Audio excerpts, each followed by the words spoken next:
Hi, I'm Kezia, a stroke survivor and a member of Bind. And hi, I'm Carrie, a stroke survivor and a member of Bind as well. And today's guest is someone who is very special to me. You have all heard me talk in the past about how much my OT helped me get better and learn how to live productively with the lack of use of my left arm and all that fun stuff. But anyway, we thought it would be a great idea to invite Alice Petranek, who is an occupational therapist with Rehab Without Walls, and on a side note, also one of the founding board members for Bind. And so we just thought it would be fun to have her as a guest role here to help survivors get back behind the wheel. So welcome, Alice. Well, thank you guys for having me. It's an honor. Great. So I know you helped me prepare to drive back, like we said, we were just talking about, that was like 15 years ago, when I was still a patient. Can you kind of share a little bit about what the process is for a brain injury survivor that is still in rehabilitation who wants to return to driving? Absolutely. So as you know, OT works on all those fun things that we do every single day that most people don't even think about. You're bathing, you're dressing, you're getting yourself some food, taking your own medication, and mobility. And mobility includes not just how you're walking around or moving your wheelchair, but transportation. And driving is one of those activities of daily living. So first and foremost, we're going to do a comprehensive evaluation. It just depends on where you are in your rehab process. And we're going to look at all the fun stuff. We're going to look at how you're moving, your arms as well as your legs. We're going to look at your sensory. We're going to look at, can you hear things? Are you able to hear sounds? Are you able to react to the sounds when you hear them? We're going to look at how your brain takes in that information and makes sense of it. That's called our sense of perception. And together with that is our vision. That's a big one. Vision is a huge determining factor in driving. And then, of course, we can't forget about our coordination, our ability to work our hands and our arms together, and our feet and our legs to brake, to steer a car, to activate a signal, to turn off a radio. So those are all the things that are part of our big OT evaluation. And there are things that we can absolutely change in therapy, and those are the things that we focus on changing.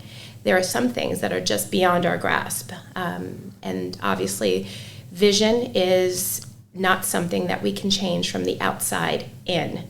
So that's something that we can't always work with, but we can work together with some kind of a vision specialist, like a doctor. Also, if somebody has lost movement in one of their extremities, people think, well, I can't drive, right? I can't use my right foot to use the accelerator or hit the brake, or I can't use my right arm to put on my signal or turn on my wipers. Well, there's a lot of things that we can do to overcome those physical barriers. So that's all part of the OT process, and we work really closely together with the rest of our team members to figure out how we're going to do that. Yeah, I really like hearing everything that occupational therapy does, because we've had other occupational therapists come in and we focus on something else, like aphasia, or what do occupational therapists do. But I think it's really good that you just said, like, on our everyday life, how do we get from point A to point B, whatever it is. So I think it's really good to be hearing about that. And right now, like you were talking also about the evaluation that occupational therapists run, like to begin to drive, like I guess on your end it would be the evaluation, but as a survivor, like as a patient at the time, in rehabilitation, when do you start hitting off all right, let's get back to driving? Like, do you wait for like the motivation of the patient, or are you the one to bring it up? That's a great question. As you know, driving is a super complex activity. It just doesn't involve one or two things. It involves an entire gamut of abilities that have to work together in a way to make you safe and to make everybody else on the road safe. So for that reason, most times it's patient-driven. We never want to put somebody in a situation they're not ready. Although therapists are notorious for pushing people beyond their comfort zones, that's where the real learning and the magic happens. But driving is one of those areas where it is patient-led for the most part. There's a lot of things that as a team, because none of us operate in a vacuum, especially when we're working with people who have had neurologic issues like a stroke. None of us could do what we do without our teammates, without our counterparts. It is truly a comprehensive program. So I would never say it's the OT that decides she's ready to drive, he's ready to drive, we need to start working on this. It's really a team approach, because my counterparts who are in speech, who are in physical therapy, who are counselors, who are neuropsychologists, all those team members are seeing so many different facets of what you're doing and how you're doing them and how well you're doing them. And they're also noticing where you're still having issues and where we may need to focus on. So it's a team approach for when you're ready, but we usually wait until the person is showing those signs of independence. And in the perfect world, they will match up where we think you're getting to that point, and you start to decide, hey, I think I'm ready to go to that next level. Yeah. So it's a complex answer, but it really is very simple. In the end, it's patient-led, right? Yeah. And therapist-driven. Yeah. Exactly. I think that's true, and I think we were just talking about before the cameras turned on, we were talking about I look pretty normal, and I have like the ability to move, and I don't have mobility limitations.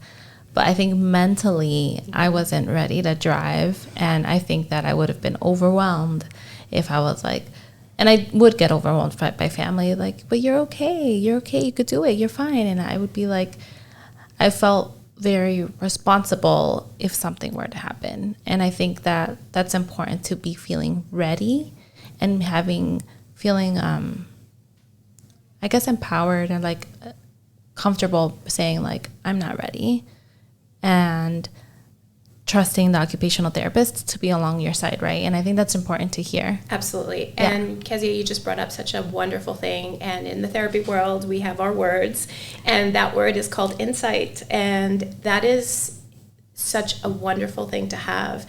Nobody knows what you're walking in, what you're experiencing other than you.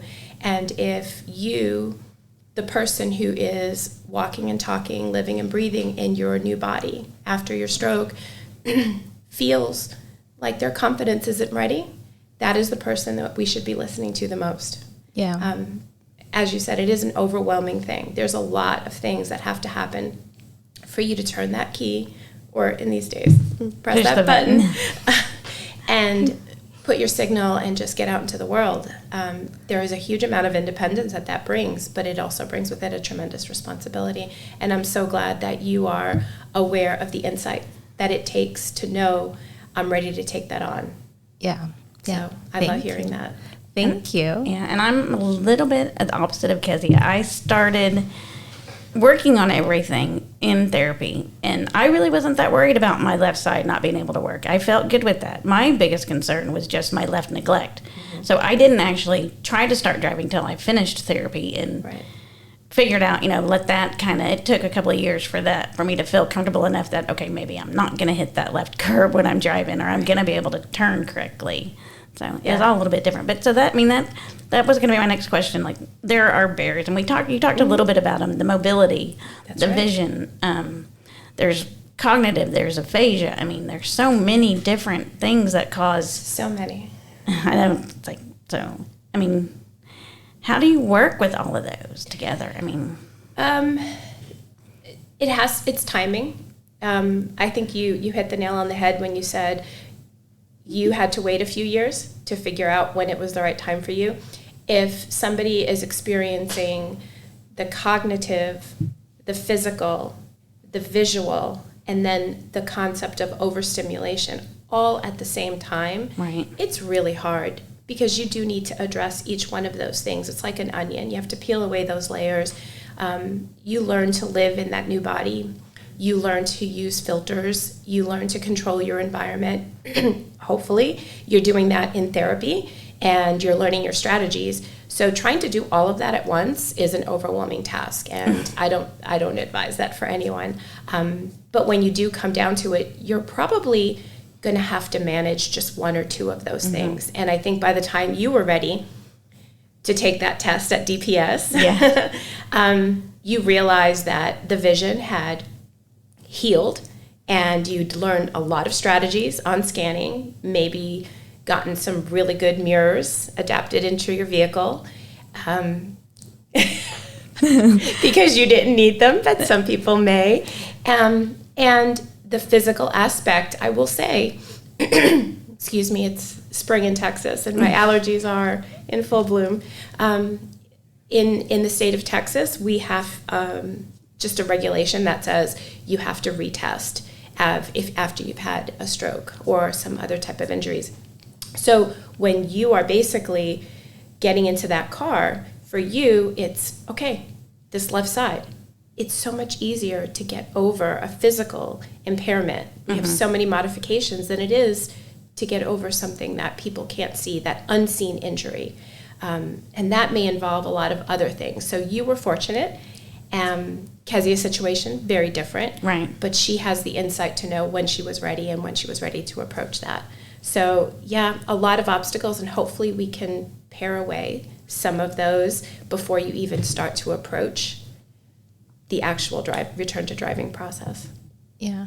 And right now I liked what you were just saying about the unseen, right? So the unseen injuries or brain injury. That was actually something that I really wondered, is just like, as an occupational therapist, like, how is it to be working on like the cognitive issues, like to be able to go back into driving? Like, what are some strategies for cognitive, like difficulties? Sure, I understand. On how to go back. Yeah, so I love a good brain game like anyone else. At the clubhouse, you guys play a lot of really good stuff that hits a lot of those cognitive areas that are important.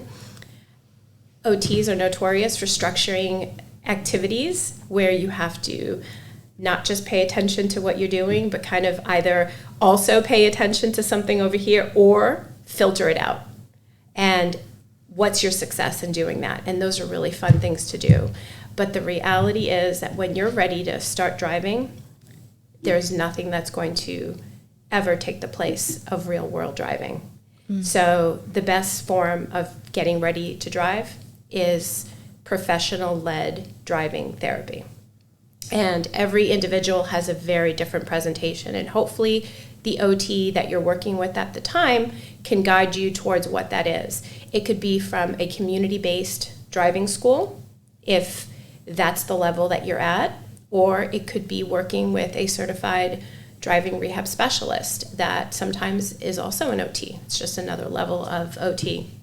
But if you're talking about just your regular OT, we can do a lot with you in the car as long as we're not moving that car. So for somebody like Carrie, maybe we go in and figure out, okay, we need to figure out how to adjust your seat. You need to be able to adjust your seat. Can you do that by yourself? Can you get your seatbelt on? Are you able to access your dashboard and everything you need to do? You know, where the controls for the windshield wipers are. Sometimes those things have to be relearned. From an accessibility point, like I said, we can modify a vehicle in a lot of ways. But when it comes to the actual task of driving, nothing will substitute real life driving. And I have a small caveat to that. Some programs, if they're big enough, have driving simulators. And I think Carrie had the benefit of using a driving simulator when we worked together. We did. And I did not like it. Of course not. However, if you have it, it is a wonderful way to, as a precursor to the real on-road stuff. And some people need a lot of time on those simulators if they're lucky enough to have them around. But like I said, driving, there's really no substitute for the skills of driving than driving itself. Right. And like I said, I didn't really like the simulator. I hit a lot of cars on the left-hand side when I was doing the simulator. And you're right. I did not, and I've mentioned this in one of our other podcasts, I think, with Brandon. I did not want to get behind the wheel with Dad. I didn't want to get behind the wheel with Dad when I was 15.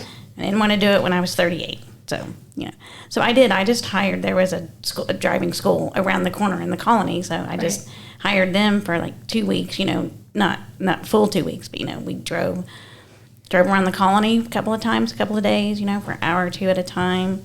And then, got on the freeway, drove from the colony to Grapevine and back. And again, that was for my benefit, for the gut, to make sure I could do it before I went back to DPS. So that was good. And I'm going to take a quick little break. Of course. And remind our listeners to go ahead and click that like button, click that follow button. And if you're on YouTube, click the notify button. Just click all the good buttons. And so, so my question then was, I remember as well when you were helping me, that we reviewed even though I didn't have to take the written test, we reviewed all the written tests, we reviewed all the real traffic rules, what's the yield, what's the stop, so that's part of the normal process for OT as well? Absolutely. One of the reasons I love my job so much is because the scope of what I do is just immense. And it could be as broad as I want it to be, and I love that because I get to tailor it to what my patient's needs are. I don't know too many jobs that let you do that. So with us, that was your goal. So that was my goal.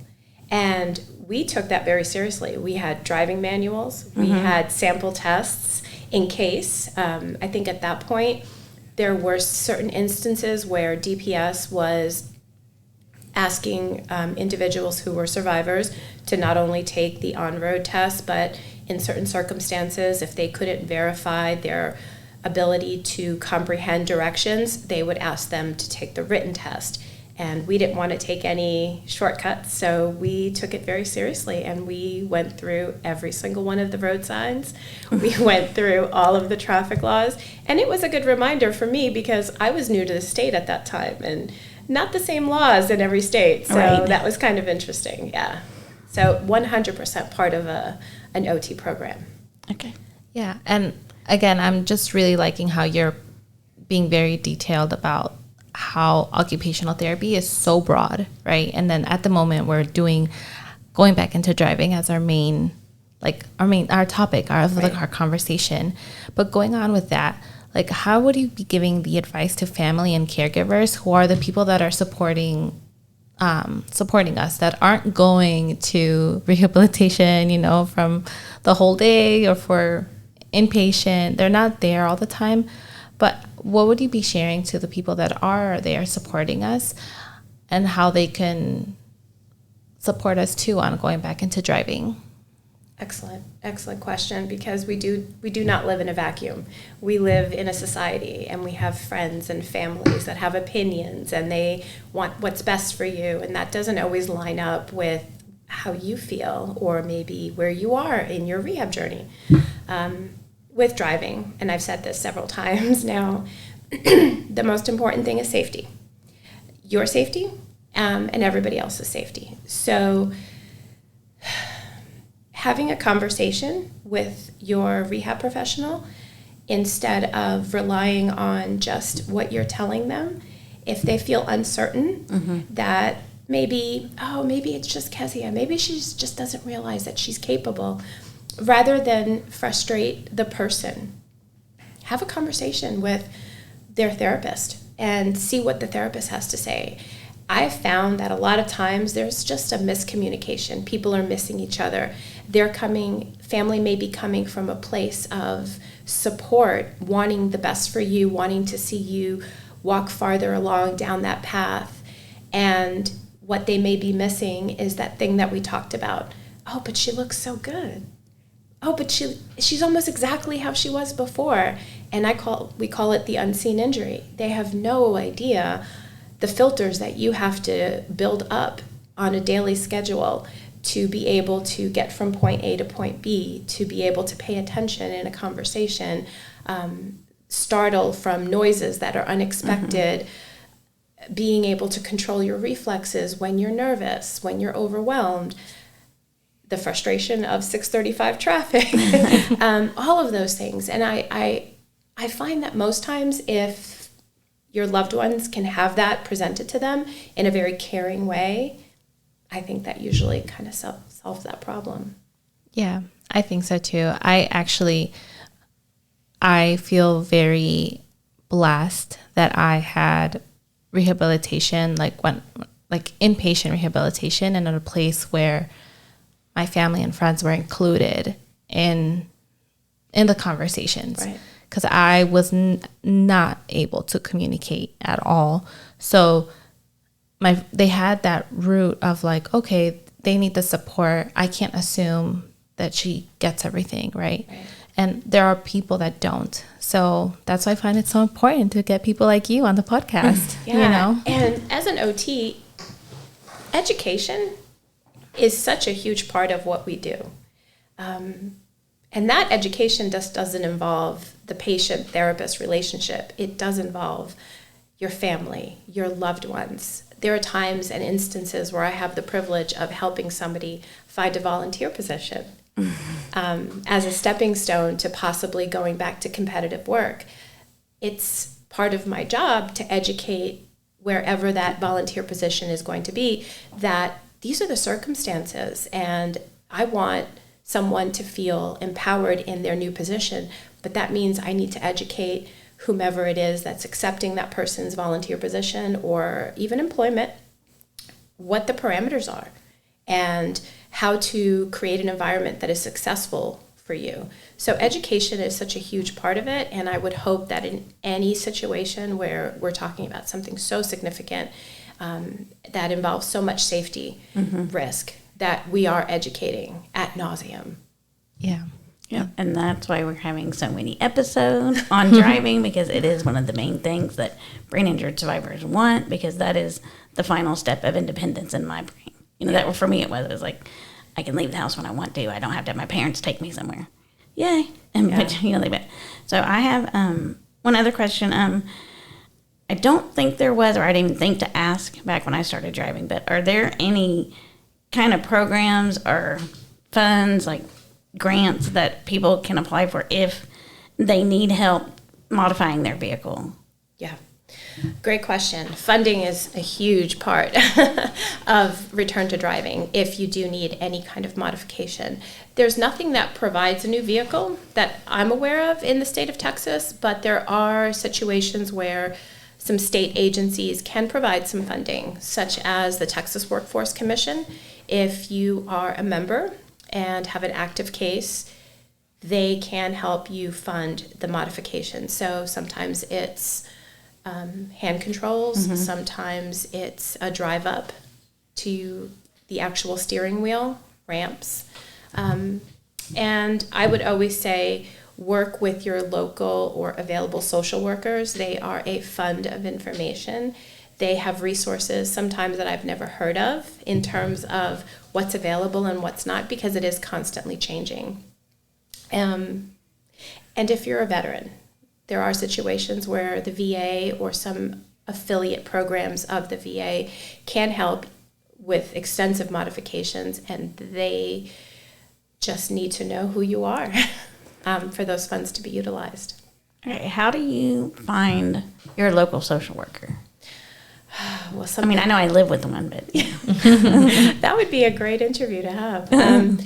So a clubhouse like this, like Bind, usually has a lot of individuals that have worked in rehab for many years, and they have a lot of different connections in the community. If not, through your own county. So your Collin County office, your Denton County office, I believe every single one of the counties has to have a designated social worker. So you can go through that way. Or if you have maintained a good relationship with your rehab professionals during your inpatient stay, there's usually always a social worker on staff at the hospital, and they're more than happy to provide you with. They probably don't have the time to do the running around for you, but they can definitely point you in the right direction of the resources. And I think I just found a new podcast idea. Yes. Thank you so much. So, Alice, I want to thank you again for joining us. I want to thank you for being in my life for 15 years and helping me become the person I am today from the person I was when you first met me. And again, thanks to all our listeners for listening, and I hope you continue to listen. Yes, and I want to thank you too. It was a great conversation, and I hope everyone thinks that as well. And for all of you that have any any wants and needs for different types of podcasts, you can always contact us at bindwavs@thebind.org. Follow us on Instagram, check out Facebook, your YouTube channel, all of those, and you'll be able to find us. Our website is thebind.org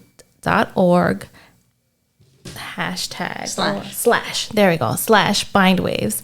And if you have and if you're interested in becoming a member of Bind and Brain Injury Network, you can always check us out and be part of the podcast. And again, I want to thank you all for listening. Don't forget to click that like button, that share button, that notify button on YouTube. And again, remember, you want to watch on YouTube because then you get to see all our pretty faces and the pretty faces of our guests. So just remember to click all the good buttons that are out there. Yep. And every Thursday, you'll be able to see the new episodes on all of your favorite platforms. So until next time. Until next time. We hope you've enjoyed listening to Bind Waves and continue to support Bind and our nonprofit mission. We support brain injury survivors as they reconnect into the life, the community, and their workplace. And we couldn't do that without great listeners like you. We appreciate each and every one of you. Continue watching. Until next time. Until next time.